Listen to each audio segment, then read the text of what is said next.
Papo de Prateleira, direto aqui do escritório Brasil Salomão, escritório de advocacia em Ribeirão Preto, a minha queridíssima Ribeirão Preto, capital brasileira do agronegócio, numa manhã super bacana, num mergulho muito profundo aí na maneira que se faz a reestruturação de uma dívida dos agentes que atuam no agronegócio brasileiro. E quem vai responder a pergunta para mim agora é a Maria Clara Petroni, ela que participou aqui, da mesa redonda que está tudo assim.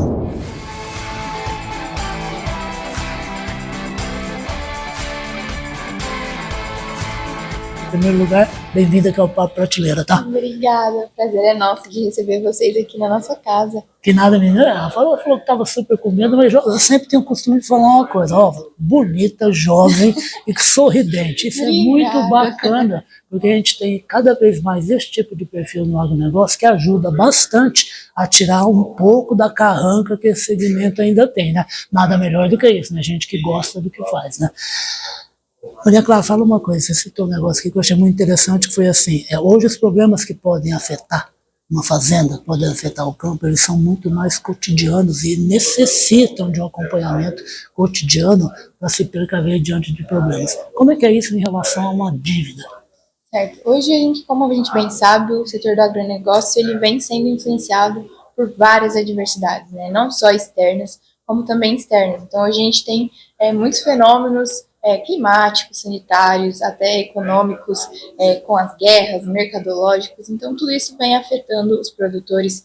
E o ideal é que o produtor, primeiro, ele se previna, ele formalize tudo que acontece a gente até comentou aqui, produção de provas, né? Então, documente todos os acontecimentos, todas as adversidades que impactaram a sua atividade, para que a gente possa sentar numa mesa e procurar a melhor forma, fazer esse diagnóstico, né, para buscar o melhor remédio para os produtores. Seja ele com pedido de alongamento da dívida, ou seja ele com uma medida de recuperação judicial ou extrajudicial. Agora, de qualquer maneira, então, o que você está falando é que tudo começa, na verdade, mesmo antes de ter um problema de dívida, né? Começa num problema de gestão, né? Toda fazenda precisa ter uma gestão profissional, e isso ainda não acontece em muito lugar, né?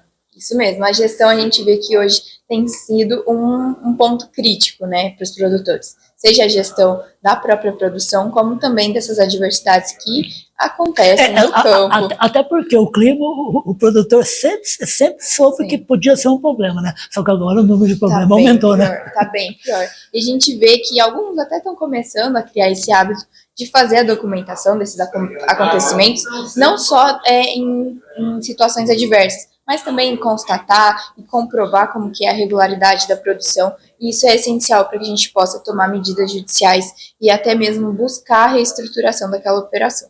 E a Maria Clara citou um exemplo super bacana aqui nessa manhã, que foi um produtor rural que sofreu um problema climático que foi na propriedade dele.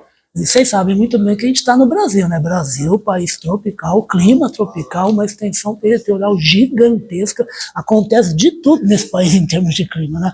Foi uma coisa muito assim, peculiar, mas é uma coisa também importante do produtor rural ficar atento. Né? Exatamente, foi uma questão muito pontual ali na região de Pirassununga, de Leme, que devastou quase 90% da produção daquele produtor, nosso cliente, e ele excelentemente fez a documentação, tirou várias fotos, fez o laudo, até levou um laudo para o pessoal da Unicamp elaborar. Então foi algo que a gente conseguiu utilizar tanto nas negociações com o banco, até mesmo no setor, no âmbito judicial, né?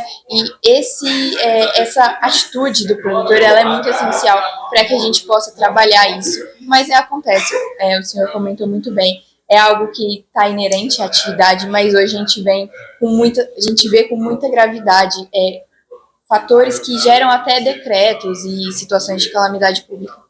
E como a Maria falou para mim que estava muito nervosa antes da entrevista, eu vou judiar dela e fazer mais uma pergunta para ela ainda.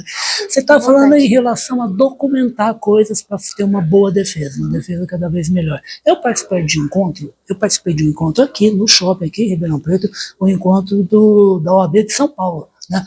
E teve uma palestra sensacional de uma pessoa que estava mostrando como que ele já usava a inteligência artificial para fazer, por exemplo, defesa de clientes, né? Então, de repente, até a inteligência artificial pode mostrar para o juiz, não só com foto, mas com uma imagem recriada de como foi violento, né, o problema climático vivido pelo produtor, né? Exato, hoje a gente tem inúmeros mecanismos para fazer isso, né? Até em um caso recente, o cliente usou um aplicativo que ele fazia o mapeamento da fazenda, e foi um caso específico de incêndio na fazenda, que veio de uma área externa para dentro da fazenda do nosso cliente.